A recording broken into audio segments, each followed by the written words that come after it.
Hello friends, welcome back to my channel. मैं हूं आपकी फ्रेंड वर्षा। फ्रेंड के पेपर के प्रैक्टिस सेट के बारे में डिस्कस करेंगे। तो चलिए फ्रेंड्स, वीडियो को स्टार्ट करते हैं। लेकिन वीडियो को स्टार्ट करने से पहले प्लीज मेरे चैनल को सब्सक्राइब कर लीजिए, और अगर आपने चैनल को सब्सक्राइब कर लिया तो इस वीडियो को लाइक कीजिए और अपने फ्रेंड्स के साथ शेयर कीजिए। तो चलिए फ्रेंड्स, आज की इस वीडियो को स्टार्ट करते हैं। फर्स्ट क्वेश्चन है, the choice of distribution channel is affected by, यानी कि जब भी हम किसी भी डिस्ट्रीब्यूशन चैनल को चॉइस करते हैं या फिर सेलेक्ट करते हैं तो क्या क्या चीज हमें अफेक्ट करेगी। ऑप्शंस हैं मार्केट कंसिडरेशन, सेकंड है प्रोडक्ट कंसिडरेशन, मिडिलमैन कंसिडरेशन, या ऑल ऑफ द अबव। तो फ्रेंड्स, का जो राइट आंसर है वो है ऑप्शन डी, क्योंकि जब हम डिस्ट्रीब्यूशन चैनल को सेलेक्ट करते हैं तो मार्केट कंसिडरेशन भी हमें अफेक्ट करेगा, प्रोडक्ट कंसिडरेशन भी, और मिडिलमैन कंसिडरेशन। ये सारी चीजों को हमें ध्यान में रखना पड़ेगा, तभी हम किसी भी डिस्ट्रीब्यूशन चैनल को चॉइस कर सकते हैं।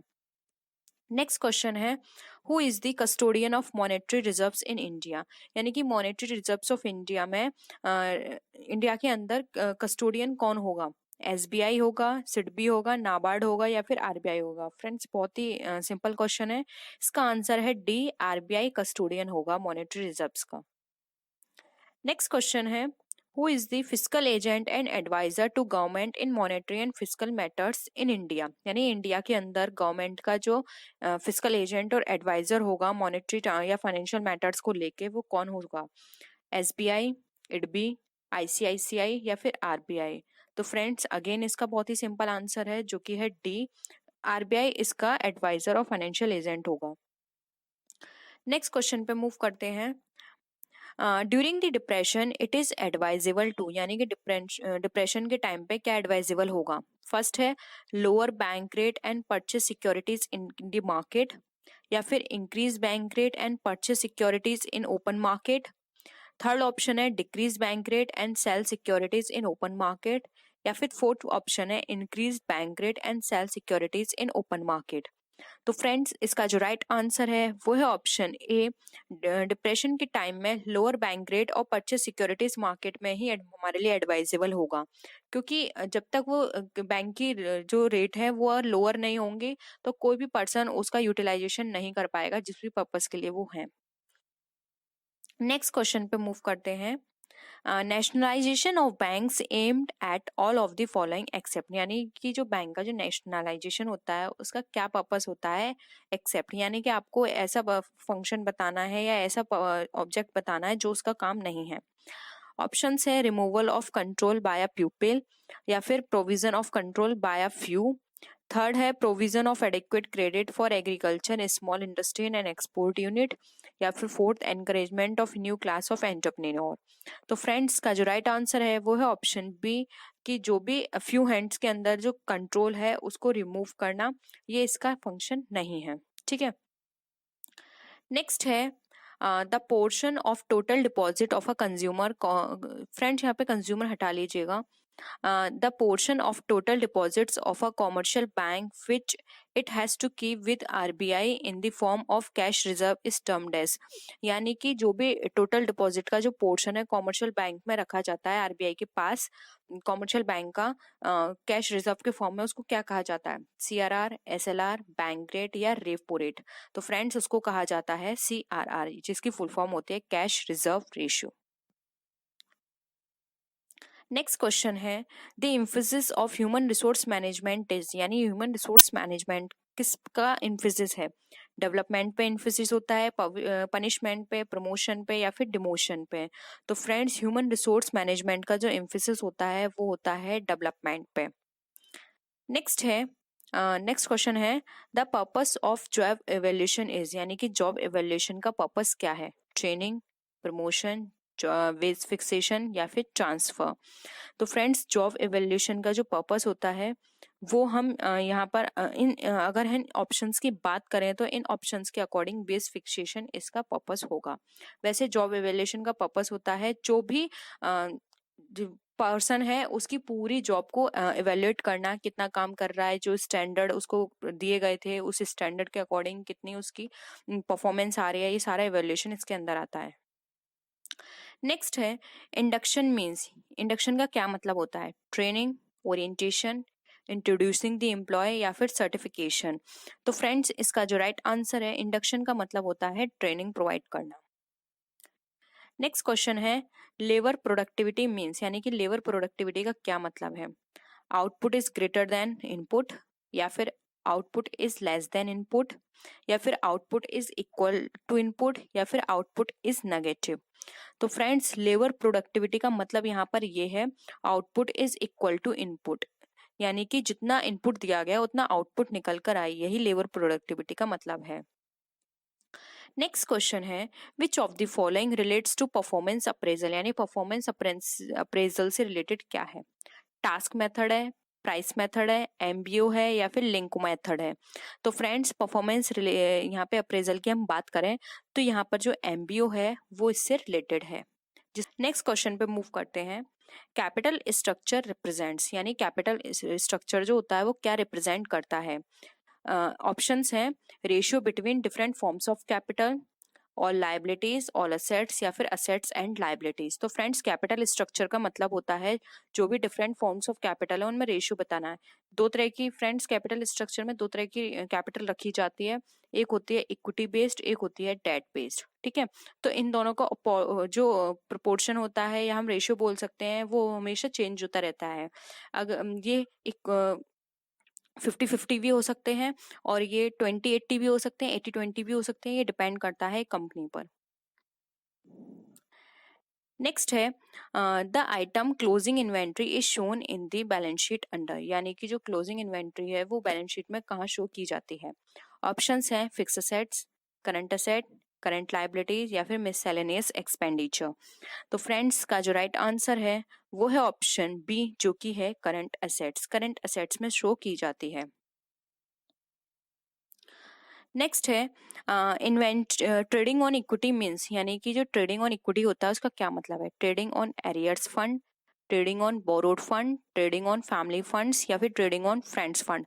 तो फ्रेंड्स ट्रेडिंग ऑन इक्विटी का मतलब होता है बोरोड फंड से, जो भी कंपनी ने बोरो करा है फंड वो ट्रेडिंग ऑन इक्विटी बताती है। नेक्स्ट मार्केटिंग प्रोसेस इन्वॉल्व्स, यानी मार्केटिंग के अंदर क्या क्या इन्वॉल्व है। Time utility, place utility, right utility, या फिर ऑल ऑफ द अबव। तो फ्रेंड्स मार्केटिंग की बात करें तो इसके अंदर ये सारी चीजों को ही इंक्लूड किया गया है, इसलिए ऑप्शन डी हमारा राइट आंसर होगा।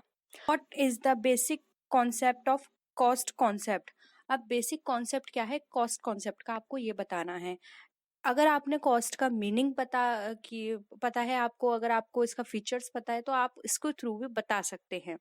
ऑप्शंस देखिए, cost ascertainment, tax compliance, financial audit, profit analysis. अब यहाँ पर हमें जो ऑप्शंस दे रखे हैं उसके अकॉर्डिंग आप देखिए, जो कॉस्ट का जो डायरेक्ट अगर हम देखें जो मेन प्राइमरी फंक्शन है कॉस्ट का वो होता है कॉस्ट कॉन्सेप्ट का कि कॉस्ट को एसरटेन करना, यानी कि आप कोई भी प्रोडक्ट प्रोड्यूस कर रहे हैं तो वहां पे देखना कि उस पूरे प्रोडक्ट को प्रोड्यूस करने में कितनी कॉस्ट लग रही है, और आप उसके जो भी आपने उस पर एक्सपेंस किया है आप ऐसे कितनी कॉस्ट चार्ज करोगे कि आपको बेनिफिट भी हो जाए। ठीक है, तो कॉस्ट कॉन्सेप्ट के अंदर प्रोडक्ट की पूरी कॉस्ट को एसरटेन किया जाता है, इसलिए यहाँ पर ऑप्शन ए राइट आंसर होगा, जबकि बी, सी एंड डी हमारे कॉस्ट कॉन्सेप्ट से रिलेटेड नहीं है। आई होप ये क्वेश्चन आपको क्लियर हुआ होगा। नेक्स्ट क्वेश्चन पे आते हैं, process costing is appropriate for which firm. अब जो प्रोसेस कॉस्टिंग है वो अप्रोप्रिएट है किस फर्म के लिए, हमें ये बताना है। ब्रिकलेइंग फर्म्स, ट्रांसपोर्ट फर्म्स, हॉस्पिटल्स, या ऑयल रिफाइनिंग फर्म्स। तो देखिए प्रोसेस कॉस्टिंग वो होती है जिसके अंदर डिफरेंट प्रोसेस होती हैं। ब्रिकलेइंग फर्म में डिफरेंट प्रोसेस नहीं होती हैं, ट्रांसपोर्ट फर्म्स में भी डिफरेंट प्रोसेस नहीं होते हैं, हॉस्पिटल्स में भी डिफरेंट प्रोसेस नहीं होते हैं। वहीं अगर हम बात करें ऑयल रिफाइनिंग फर्म्स की तो इसके अंदर डिफरेंट प्रोसेस होती हैं। पहले जो ऑयल होता है उसको काफ़ी प्रोसेस में हम उनको क्या करते हैं, रिफाइन करते हैं जब तक वो बिल्कुल प्योर नहीं हो जाता, यानी कि डिफरेंट प्रोसेस हुई तब हम हमारे पास जो बेस्ट आउटपुट निकल कर आएगा वो क्या होगा, बहुत सारी प्रोसेस से गुजरने के बाद निकल कर आएगा। इसलिए यहाँ पे जो हमारा ऑयल रिफाइनिंग फॉर्म्स है वो हमारा यहाँ पे ऑप्शन डी राइट आंसर हो जाएगा। नेक्स्ट क्वेश्चन पे आते हैं, in how many ways cost classification can be done, यानी कि कितनी तरह से हम कॉस्ट क्लासिफिकेशन को कॉस्ट को क्लासिफाई कर सकते हैं। 3 वेज से, 2 वेज से, 4 वेज से या फिर मैनी वेज से। तो फ्रेंड्स अगर आपने ये पढ़ा होगा, जब आपने कॉस्ट का कॉन्सेप्ट पढ़ा होगा तो वहाँ पे डिफरेंट क्लैरिफिकेशंस दिए होते हैं कि आप कॉस्ट को कितने टाइप्स में डिफाइन कर सकते हो, क्लासिफाई कर सकते हो। तो फ्रेंड्स यहाँ पे कोई पर्टिकुलर 2, 3 या 4 तरीके नहीं है, बहुत सारे तरीके हैं जिसके थ्रू आप कॉस्ट को कर सकते हो। जैसे कि इंटरनल कॉस्ट हो गई, एक्सटर्नल कॉस्ट हो गई, आपने पढ़ा होगा implicit cost, explicit cost, different ways होते हैं जिसके थ्रू आप उनको एक्सप्लेन कर सकते हो। तो यहाँ पे इसका राइट आंसर होगा option number D, many ways. ठीक है, आप उसको कैसे भी कर सकते हो, इनडायरेक्ट, डायरेक्ट भी कर सकते हो कॉस्ट। ठीक है, ऑपरेटिंग कॉस्ट हो गई, आपकी फाइनेंशियल कॉस्ट हो गई, तो डिफरेंट वेज है, यानी कि एक्टिविटी के बेसिस पे आपने उसको कर दिया, फंक्शन के बेसिस पे आपने कर दिया, या फिर प्रोडक्ट से कंसर्न है उससे रिलेटेड कर दिया। जैसे कि ये प्रोडक्ट से डायरेक्ट रिलेटेड नहीं है तो हो गई इनडायरेक्ट कॉस्ट, डायरेक्ट रिलेटेड है तो हो गई डायरेक्ट कॉस्ट। तो आप डिफरेंट तरीके से अपने अकॉर्डिंग कर सकते हैं। अगर आप उसका क्लासिफिकेशन जो भी है वो आप पूरा प्रोसेस आपको पता है, या फिर आप कोई और नया तरीका आपको पता है, तो आप कमेंट सेक्शन में जरूर बताइएगा कि ये टाइप्स होते हैं, इन बेसिस पे इनको क्लासिफाई किया जा सकता है, आप कमेंट सेक्शन में बता सकते हैं। नेक्स्ट आते हैं, which cost is incurred even if the company is closed. अब हमें यहाँ बताना है कि ऐसी कौन सी कॉस्ट है इनकर्ड होती है जब हम किसी भी कंपनी को क्लोज करते हैं, शट डाउन करते हैं। ठीक है, sunk cost, historical cost, shut down cost या फिर इम्प्यूटेड कॉस्ट। यहाँ पे क्लोजिंग की बात की जा रही है। ठीक है, परमानेंट है, क्लोजिंग कर रहे हैं आप किसी भी कंपनी को, तो वहां पे इनकर्ड कौन सी कॉस्ट होगी। तो देखिए यहाँ पर इसका जो राइट आंसर होगा वो होगा option number D, shut down cost. क्योंकि आपने अपने बिजनेस को शट डाउन कर दिया है तो वहां पे शट डाउन कॉस्ट आएगी। संक कॉस्ट वो होती है जिससे हमें कोई फर्क नहीं पड़ेगा, वो संक कॉस्ट कहलाती है। हिस्टोरिकल कॉस्ट होती है जो हमारी प्रीवियस टाइम से रिलेटेड होती है। इम्प्यूटेड कॉस्ट भी हमारी इससे रिलेटेड नहीं आएगी जब हम अपना बिजनेस क्लोज करेंगे, इसलिए यहाँ पे ऑप्शन सी राइट आंसर हो जाएगा। नेक्स्ट क्वेश्चन पे आते हैं, डायरेक्ट एक्सपेंसेस और ऑल्सो नोन एज। अब डायरेक्ट एक्सपेंसेस को और किस नाम से जाना जाता है, overhead expenses, sundry expenses, chargeable expenses या फिर मेजर एक्सपेंसेस। तो देखिए यहाँ पर अगर हम डायरेक्ट कॉस्ट की बात करें तो डायरेक्ट कॉस्ट को हम अगर बात करें, इसका आंसर आप मुझे बताइएगा, मैं आपको कमेंट सेक्शन में इसका राइट आंसर बता दूंगी, तो आप वहां पे चेक कर सकते हैं कि आपका राइट आंसर आपको पता है या नहीं। ठीक है, तो इसका आंसर आप मुझे बताइएगा। एक क्वेश्चन मैं कोशिश करूंगी कि आपको आपके ऊपर छोड़ूं, जिससे कि आप, अगर आपको पता है तो आप उसका आंसर करें, नहीं पता है तो आप उसको गूगल करके करें। क्योंकि कई बार ऐसा होता है जब कोई क्वेश्चन हमें नहीं पता होता है और हम तभी उसको गूगल करते हैं तो वो ऑल टाइम के लिए हमारे माइंड में सेट हो जाता है। ठीक है, तो इसलिए मैंने आपको एक क्वेश्चन आपके होमवर्क के लिए छोड़ा हुआ है। नेक्स्ट है, warehouse rent is a part of which cost. अब वेयरहाउस रेंट जो है वो हमारी किस कॉस्ट का पार्ट है, प्रोडक्शन कॉस्ट का, डिस्ट्रीब्यूशन कॉस्ट का, प्राइम कॉस्ट का या फिर फैक्ट्री कॉस्ट का। तो फ्रेंड्स यहाँ पे वेयरहाउस की बात की जा रही है, तो वेयरहाउस हमारा किससे कंसर्न होता है, ये हमारे प्रोडक्ट के डिस्ट्रीब्यूशन से रिलेटेड होता है। जो हम जो भी हमारा माल है जो हम डिस्ट्रीब्यूट करते हैं अपने, जो भी हमारी पार्टी है उसको, तो वहां पे इसको इंक्लूड कर लिया जाता है। क्योंकि हम अपना जो भी रेंट आ रहा है हम उसमें इंक्लूड कर देते हैं, यानी कि उसके प्राइस बढ़ा देते हैं। ठीक है, तो यहाँ पे इसका जो राइट आंसर होगा वो होगा option B, distribution cost. Next question है, व्हाट इज टेंडर, यानी कि टेंडर क्या है। Estimation of profit, estimation of cost, estimation of units या फिर estimation of the selling price. तो अब यहाँ पे बताना है कि टेंडर प्राइस जो होता है वो हमारा किससे कंसर्न होता है। तो फ्रेंड टेंडर की बात करें तो यहाँ पर हमें एक टेंडर जो होता है उसमें कॉस्ट का एस्टिमेशन नहीं होता है, ना कि प्रॉफिट का, ना ही यूनिट का। इसके अंदर होता है हमारे सेलिंग प्राइस का एस्टिमेशन। ऑप्शन डी यहाँ पे हमारा राइट आंसर है। नेक्स्ट है, a total of all the direct cost is known as. अब जितनी भी डायरेक्ट कॉस्ट होती हैं ये हमारी उसके पूरे टोटल को क्या बोलते हैं, cost of production, cost of sale, prime cost या फिर वर्क कॉस्ट। तो फ्रेंड्स यहाँ पे डायरेक्ट कॉस्ट की बात आई है तो डायरेक्ट कॉस्ट के लिए यहाँ पर जो राइट आंसर होगा वो हो प्राइम कॉस्ट। डायरेक्ट कॉस्ट के जितना भी बैलेंस होता है उस पूरे टोटल को हम प्राइम कॉस्ट के नाम से जानते हैं। ठीक है,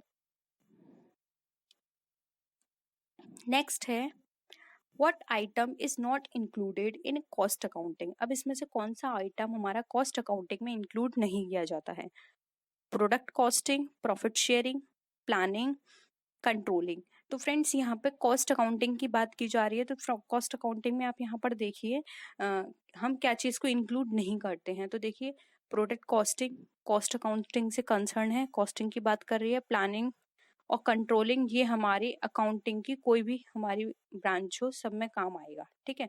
तो अकाउंटिंग की ब्रांच कॉस्ट अकाउंटिंग भी होती है, ये आप सबको पता है। फाइनेंशियल अकाउंटिंग हो गई हमारी, कॉस्ट अकाउंटिंग हो गई, ठीक है। तो यहाँ पर बचा क्या, प्रॉफिट शेयरिंग, ये हमारा कॉस्ट अकाउंटिंग में इंक्लूड नहीं होता है। तो ऑप्शन बी यहाँ पे हमारा राइट आंसर हो जाएगा, प्रॉफिट शेयरिंग। नेक्स्ट है toy manufacturing companies use what type of costing. अब जो टॉय मैन्युफैक्चरिंग कंपनी है वो किस तरह की कॉस्टिंग को इंक्लूड करती है, multiple costing, process costing, unit costing या फिर बैच कॉस्टिंग। तो फ्रेंड टॉय मैन्युफैक्चरिंग कंपनी जो होती है वो अपने यहाँ जो कॉस्टिंग मेथड यूज करती है उसे बोलते हैं बैच कॉस्टिंग। ऑप्शन डी आपका यहाँ पे राइट आंसर हो जाएगा। तो फ्रेंड्स ये थी आज की वीडियो। आई होप आपको आज के क्वेश्चंस पसंद आए होंगे। अगर वीडियो पसंद आए तो वीडियो को लाइक कीजिए, अपने फ्रेंड्स के साथ शेयर कीजिए, और किसी भी तरह की कोई भी क्वेरी हो या आप सजेशन देना चाहते हैं तो आप नीचे कमेंट सेक्शन में लिख सकते हैं। तो फ्रेंड्स नेक्स्ट वीडियो में हम फिर मिलते हैं और भी अच्छी वीडियोस के साथ। तब तक के लिए बाय बाय।